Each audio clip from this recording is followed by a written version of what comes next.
I think we're always leading in a way that we're preparing for God to bring the next one in. We're always leading and having that openness. We're not hanging on to it too tight. It's not ours. It's not ours. It doesn't, and if I learned anything out of being in the other role for 17 years is that this is not my identity. I'm not enmeshed in it. I'm not entitled to it. It really doesn't matter what I've done because it really isn't about me. It really is about me being obedient to what I felt God was calling me to do every single day, week, month, and year. Welcome to Lifeline for Leaders, a podcast created to strengthen and connect those serving in pregnancy care clinics and pro-life ministries. I'm Linda Thomas.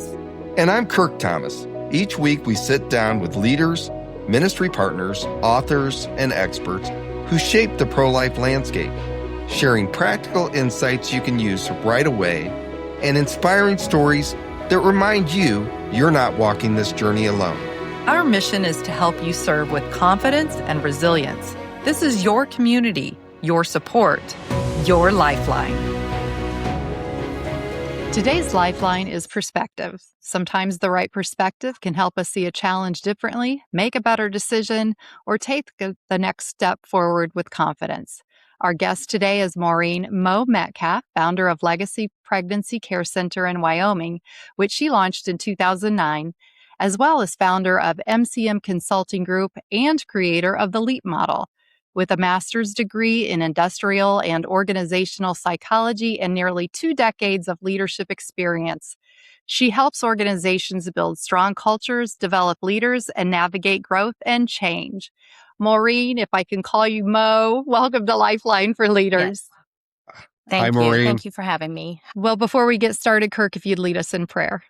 I sure will. Thank you, Linda. Heavenly Father, thank you for the leaders you've called to serve, like our guest today, Maureen. Give us wisdom for the decisions ahead, courage to lead well, and the perspective to focus on what matters most. Help us honor you in all we do. We say all these things in your wonderful name. Amen. Amen. Amen. All right. Well, thanks, Maureen. We appreciate you having you on the podcast. So I know you're very, very busy with all you've got going on up there in Wyoming. So you started a pregnancy care center, Legacy Pregnancy Care Center, in 2009. So you've been leading that center for almost 17 years now? Almost 18 in 18. August. It opened in December 2009. Fabulous. But I was, Fabulous. Getting that going. I didn't found Legacy. Part of my story is that I didn't even know that I was actually kind of a Legacy client. Even years later while I was running it, I was thinking, I kind of could have fit this scenario. But there were some ladies that were helping women in our community. And because of the leap that I had made, I was trying to find something to do to help women, just plug myself in. And so I heard that there was a nonprofit trying to get started. So it hadn't gotten beyond the concept. It hadn't gotten beyond just getting incorporated the very month that I became a board member. But yes, then I did go on to get it started from scratch, the ground up from there. But I never like to say I found it because it really wasn't, my idea. I wasn't looking for it. God was looking for me, I guess. Great. Well, thanks for that clarification. What led you to do that? As far as your calling to step into that leadership role in that pregnancy care center at that time? Well, I think it was God calling me out of something that revealed the calling into this work. I had an unexpected pregnancy at 20, and my husband and I married, and then we both started working for a company.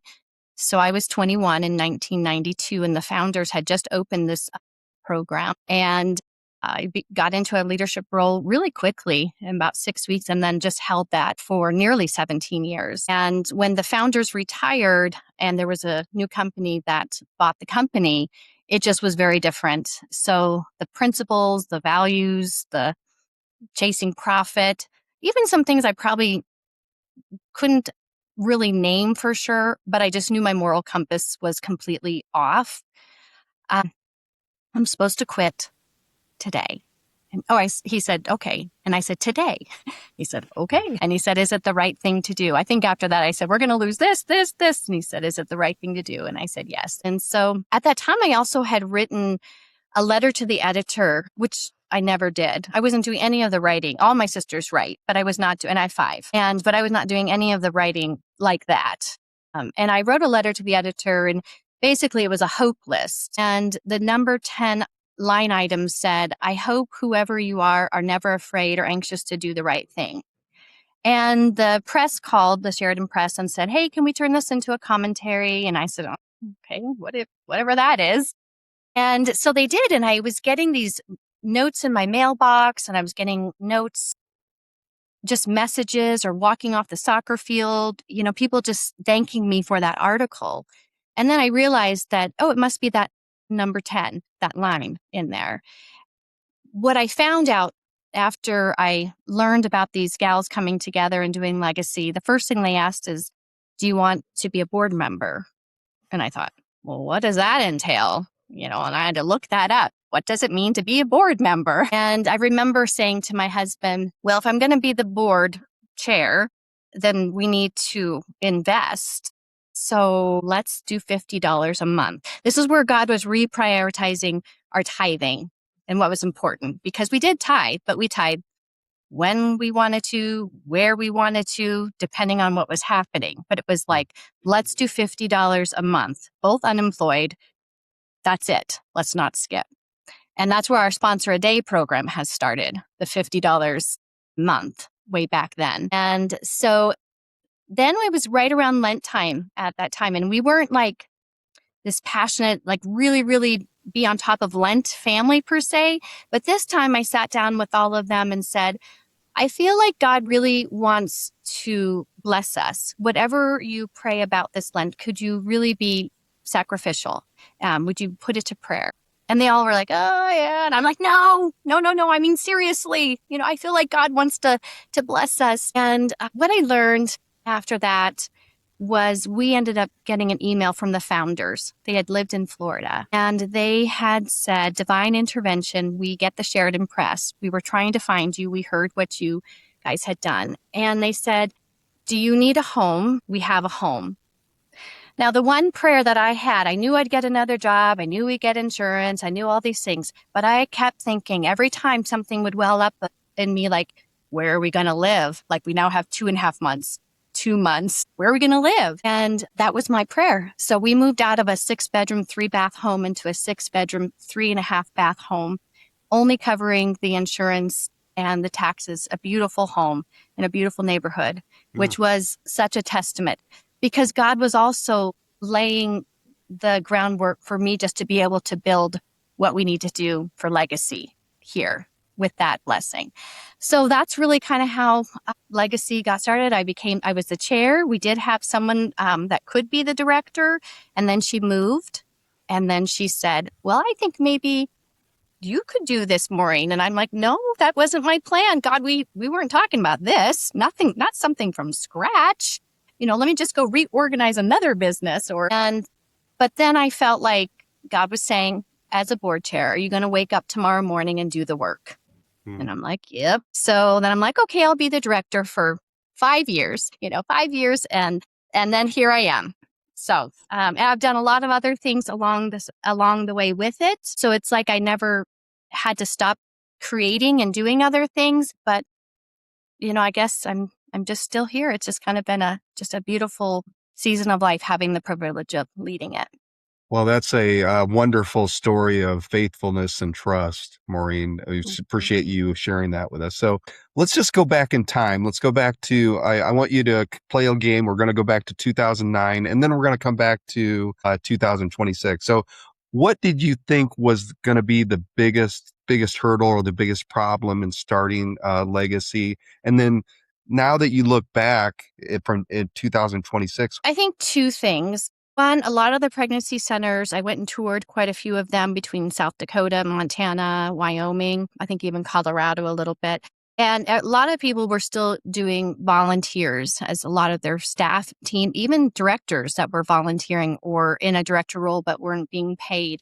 And I thought, nope, God honors us by honoring our people, and we can have volunteers, but that's not how we're going to kick off in our center in 2009. So with that, it was still going to be just raising the funds, from nothing, which is probably a lot of people that are getting started. So how are you going to raise these funds? And then how are you going to do it in such a way that you can hire high quality people and pay a team? But I think when God was reprioritizing my tithing and what was happening in my life in November before we soft opened, and I met with the board, I said, I think we need to tithe starting now.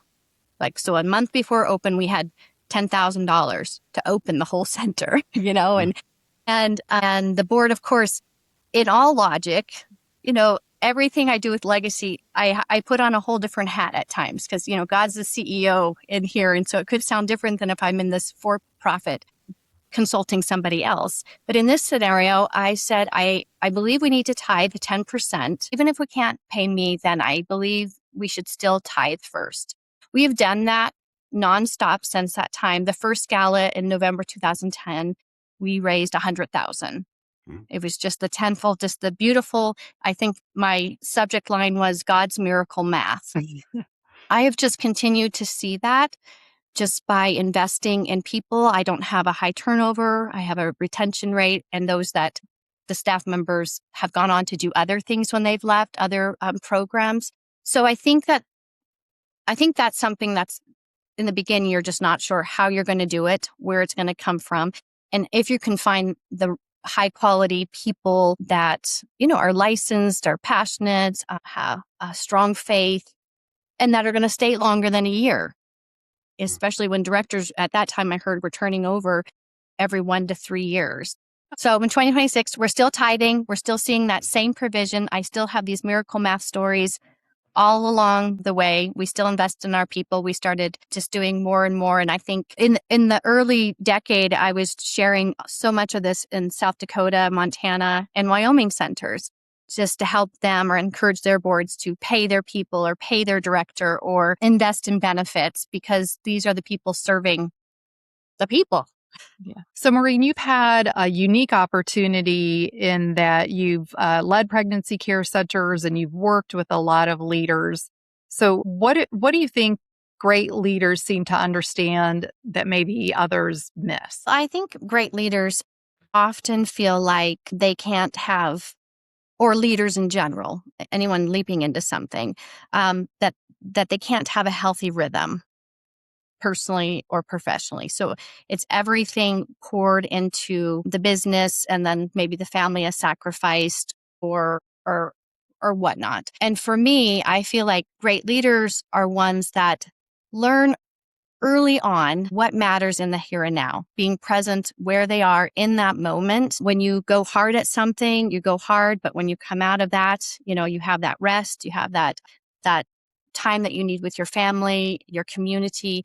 And so I think great leaders just have that. I know the word balance is not the word anymore, but that's why I use rhythm. It works. But it have works. that healthy rhythm. And it's allowed me to do many things when people have said, I just don't understand how you do it, but you seem like never overwhelmed or not calm. And that would lead me to my next one. I think great leaders have a consistent temperament.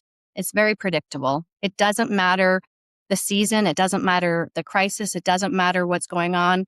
As a matter of fact, I probably am. Well, I'm always typically calm anyway. But if there even was a crisis or something that happened, I tend to be even more calm. And I think that great leaders are leaders that people just can trust no matter when they walk in the door. They never have to worry about what the temperament or the vibe is going to be wherever they are. And that you reminded me in the first part of your answer something that I read that you said, and I actually wrote it down because I thought it made an impact on me. And that is, the problem isn't that you're busy, but that everything feels important. And so, how do you discern, or how do leaders discern what's important, especially at a pregnancy care center when everything seems important. Right. Yeah. The difference between the priority and, just because something feels urgent doesn't mean that it's actually a priority. And to me, I think really having that self-awareness and even some of that intuition, and definitely being prayerful.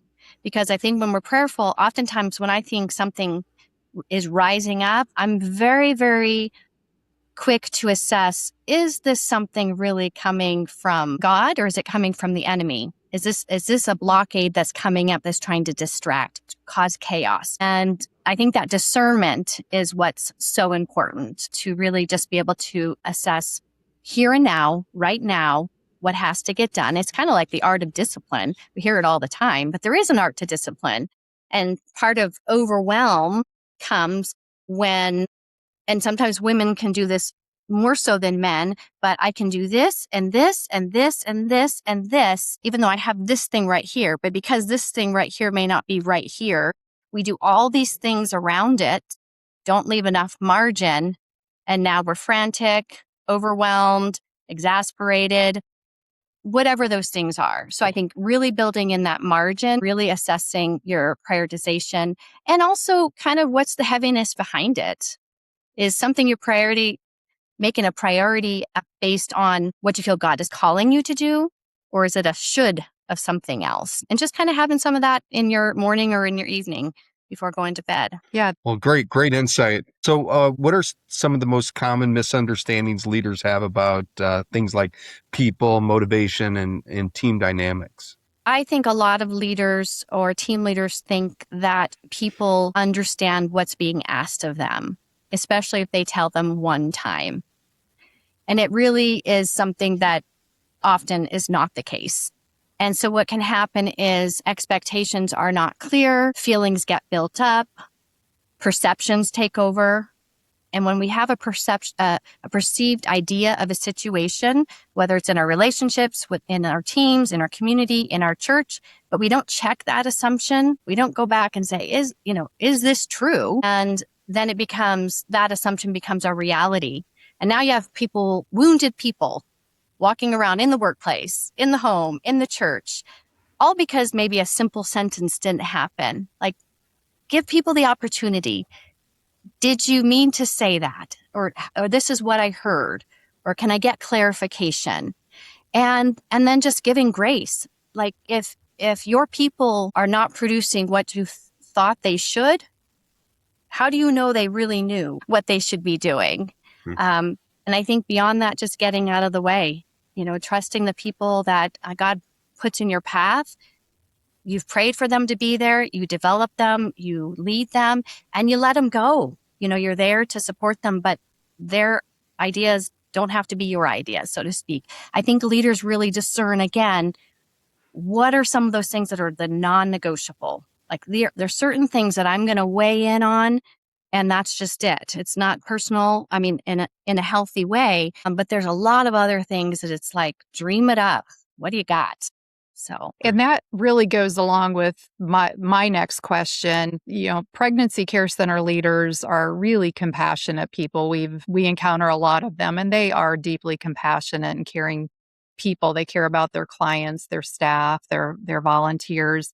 Is it possible to create a culture that's both caring and compassionate and excellent all at the same time? And if so, how do you do it? I think, again, being very prayerful, not desperate about who you're hiring. I'm okay with a position, like I might have an administrative role or something. It might be open for over a year. So, I mean, it's like, we'll figure it out. Like, we'd rather lean in and work it together than just fill a spot. So I think rest in that. If you pray about it, trust that God's going to deliver. But if you're anxious along the way and all these different practices and you're worrying or making some exasperated decisions, then you're kind of just saying, never mind, God, I've got it. And I'd never want to do that. So I think that's just a practice that we've had all these years, that excellence is, our God is a God of excellence. He's a God of organization. It's all throughout the Bible. That's our first leadership book right there. And so, we're honoring him by doing things in excellence. We're honoring ourselves, who we are, by doing things in excellence. And we're honoring those we serve, those that donate to us, all of the above. I think that's just a standard of integrity that we just really have as a non-negotiable in general. Doesn't mean you don't have a mistake or you're not learning. It doesn't mean that you're perfect by any means. And that's where the compassion and the care comes in. If we're not caring for ourselves, so I want my team members caring for themselves. I want to give them the margin to be able to do so, because how are they going to then pour into everyone that comes through and be served? Even a donor that's walking in, you have to change hats sometimes all throughout a day, talking from a volunteer to a donor to a community member, the press calls, client, community resources, all sorts of things. And so you're kind of at times taking on different hats to make sure that you are offering that in a caring, compassionate, and excellent way. And yeah, I can't stress enough, investing in people, taking the time to really develop them. If you think you've trained them, it's probably still not enough. If you think you've coached them, it's probably not enough. And I don't mean like telling or getting annoyed and frustrated. I mean truly taking them under your wing and growing them so that they see themselves as a leader. I said everyone that's hired in here is a leader. You're all being hired in to be a leader in your role. Any one of you could take over this role. That's how I treat each of their roles. Well, and the title of the name of our podcast is Lifeline for Leaders. And we have said many times throughout it that this isn't just for the executive directors, because anybody who is working or volunteering or stepping into the world of the pro-life movement is a leader, because you have to be bold and brave, and you have to be a leader.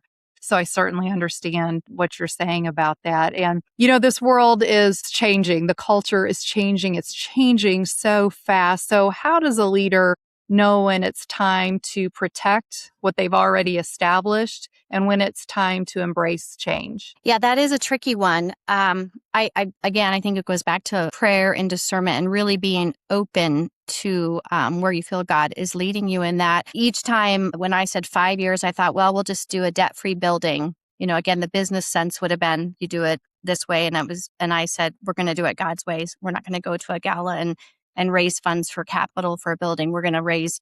So in a year and a half, we raised almost $2 million and did our building debt free. And I thought, okay, I guess I'm still here. So the next 5 years, I'll do this. And then surely it's time, God, that you're going to call me out.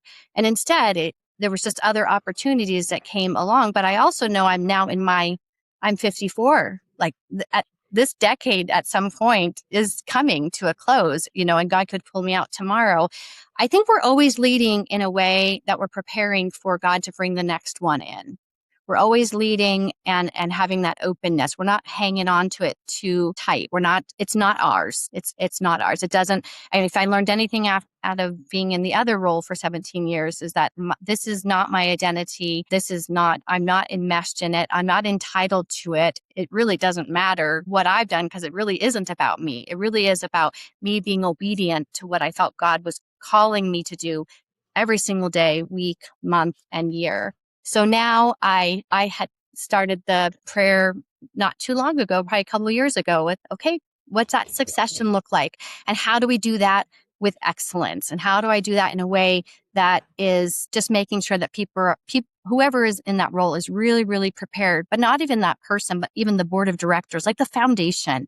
How does legacy exist in the manner of excellence? Doesn't have to be my way, but I hope the way of like the tithing, the foundational things. As far as your view of the next generation of leaders in the pro-life movement, what gives you the most hope? So to me, I think it's as leaders in our 40s, 50s, 60s, 70s, I think first and foremost, we need to empower the younger generations. We need to listen to them, because they're the ones that would be carrying it forward. If we're just stuck on our thoughts and our ideas and exactly how something has to be, mentor in that foundational information, but then let them flourish and come alongside them and empower them. Because I think what we've watched is when we do that, like even in our community, you just see them, they're just on fire. They're excited. Well, we have run out of time, so I'm going to wrap up. But first, before we do, Maureen, I want to ask you if you could offer our listeners one lifeline, one practical takeaway from your experiences, what would it be? I would say it sounds a little cliche, but don't give up hope and remember where your allegiance lies. So the times that it was difficult for me, anytime, because it's not that there wasn't difficult times in those early years when you're setting boards up or teams or anything in those learning curves, but I always had to, in those really hard moments, I had to remember and be like, okay, God, like as long as you're in this, my allegiance is to you. So no gray. Don't allow the gray. If you allow the gray to come in any way for your events, for your services, for your mission, any of that, you'll close just like the other program closed because there's just no way to do it in that wishy-washy way. Keep the hope. And Mo, thank you for joining us today. And to our listeners, thank you for joining us as well. Until next time, keep leading with courage and compassion. Thanks for joining us today on Lifeline for Leaders. If today's episode was meaningful, feel free to share it with someone who might benefit. And don't forget to subscribe so you never miss a conversation. Remember, you don't have to walk this mission alone. We're honored to walk alongside you. See you next time.